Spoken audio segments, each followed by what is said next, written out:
La justice vient de la foi. Satan se dresse en premier lieu contre l'état des vainqueurs, c'est-à-dire l'état de l'Église, tel que le Seigneur le voudrait. Quel est cet état?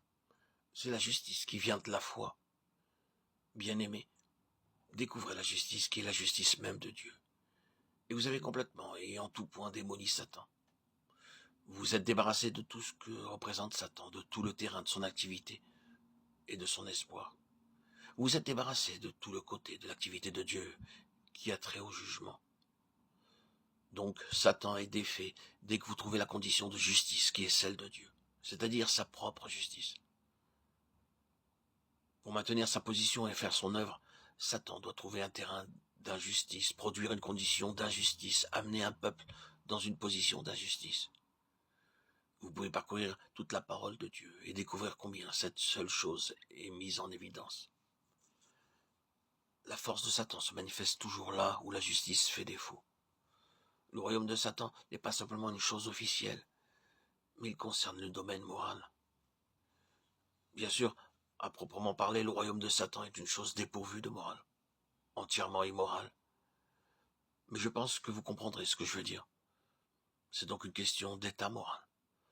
Nous devons avoir des idées neuves au sujet de ce mot royaume. Lorsque nous évoquons le royaume de Satan ou celui de Dieu, ne nous cramponnons pas à cette idée de quelque chose d'officiel, d'établi, pourvu de fonctionnaires désignés pour diriger. Ce gouvernement des nations avec une verge de fer, ce royaume, ne signifie pas simplement que Dieu établira un État sur terre ou dans le ciel et nommera des gens pour occuper des positions d'autorité. Ce n'est pas là le fait. C'est officiel cela. Toute cette question est une chose morale. Le royaume de Satan tombe dès que vous trouvez un État qui est celui de la justice de Dieu. Il n'y a plus de pouvoir lorsque vous parvenez à cette position. J'ai dit que toute cette activité de Dieu en rapport avec le jugement est achevée quand vous trouvez l'état de la justice de Dieu. Vous avez cette illustration classique du cas d'Abraham et des cités de la plaine du Jourdain. Dieu annonça par son messager qu'il allait détruire la ville et Abraham entra dans une controverse avec Dieu. Qu'en sera-t-il du juste? Vas-tu détruire le juste avec le méchant?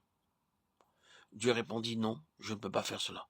Ce serait en fait me détruire. Donc il t'appartient à toi, Abraham, d'aller chercher les justes. Si tu les trouves, je ne peux pas détruire. Ce serait diriger ma main contre moi-même.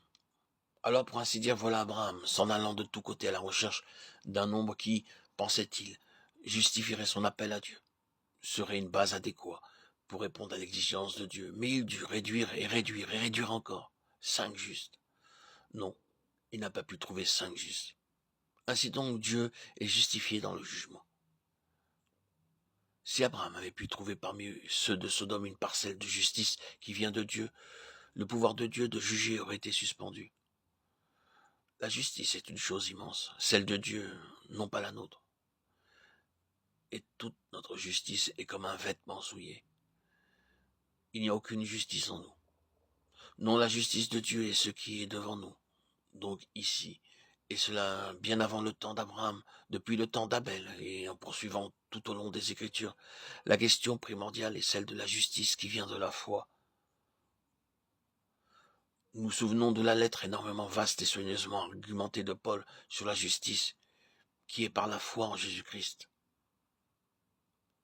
Quelle puissance!